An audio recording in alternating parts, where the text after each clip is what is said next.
Briuselyje Europos parlamente vykusiuose Europos metų moters rinkimuose Lietuvą atstovavusi Agnė Zuokienė buvo pripažinta trečia. Sveikindamas nugalėtojas, Europos parlamento pirmininkas Hansas Gertas Pötteringas pabrėžė, jog moterų vaidmuo šiandieninėje Europoje yra itin svarbus. Organizacijos Moteris už Europos garsinimą pasaulyje prezidentė Rjodi Kratsa sako, kad moteris yra Europos ramstis, todėl itin svarbu atsižvelgti į jų pasiūlymus. Šio konkurso tikslas – paskatinti tas moteris, kurios padaro daugiau, nei joms priklauso pagal jų profesiją ir pareigas, ir taip savo asmeniniu indėliu prisideda prie Europos pasiekimų. Konkurso sąlygos skelbia, jog ES šalys rinkdamos savo nacionalinę laureatę turėtų vengti politikių, nes itin sudėtinga įvertinti, ką būdamos politikėmis jos padarė daugiau, nei joms priklausytų.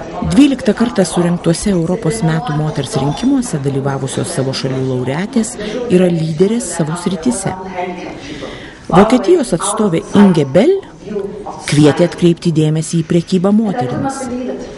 Kipro atstovė Tasaula Hatzitofi kvietė saugoti nacionalinį paveldą. Slovėnė Matėja Strach tikrinti kūdikių besilaukiančias moteris dėl Dauno sindromo. Latvija šiuose rinkimuose atstovavo pernai kadenciją baigusi prezidentė Vika Vaira Freiberga. Ispanija itin garsi režisierė Izabel Cote, kviečianti burtis drąsias Europos moteris. Prancūzija žurnalistė Catherine Berger, kurios tikslas padėti atkoduoti Europą tikriesiems europiečiams. Et chef de plusieurs projets européens et nationaux pour la protection des droits des enfants. A culture of consumption develops guidance. Guidance becomes cheap. Lietuvos atstovė Agnė Zuokienė sakė, gerumas šiandien pigi prekė, nes jis duodamas už dyką. Savo kalboje jį dėkojo žmonėms, su kuriais jai teko dirbti ir džiaugiasi, jog gerumo banga nuvilnijo per visą Lietuvą. Per paskutiniuosius keliarius metus aš pasikeičiau kaip žmogus. Nebegaliu galvoti tik apie pelną, augimą, tas savokas, tokias įprastas versle. Augimas tik vardan augimo – tai vėžio ląstelės filosofija. O paskutiniuosius 6 metus mano komanda ir aš stengiamės sugauti ir pakirsti vėžio ląsteles. Savo stiprybės sėmiausi iš senos demokratijos šalių, kuriuose bendruomenės ir pagalbos vienas kitam jausmas itin stiprus. Esu atvira ir savo mažais darbais bandanti pagerinti ir pakeisti šį pasaulį.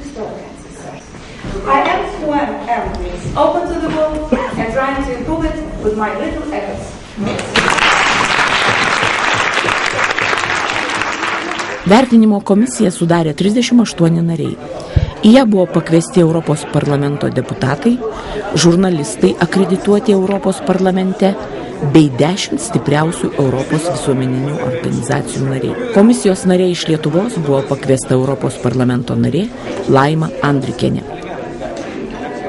Aš labai džiaugiuosi, kad Agnė dalyvauja šiemet konkurse ir aš tikiuosi, kad jos vertinimas bus pakankamai aukštas, nes aš pati nustebau, sužinojusi, kiek gerų darbų jinai Lietuvoje padarys.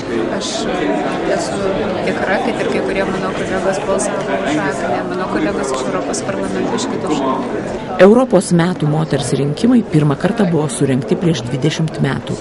Ne tik šį kartą, bet ir tuomet prieš 20 metų, juose kaip organizatoriai dalyvavusi Ispanė sako, visi mes žinome, kas yra ES tėčiai, tačiau ar pakankamai įvertiname mamas, be kurių pastangų ir idėjų Europa būtų žymiai silpnesnė.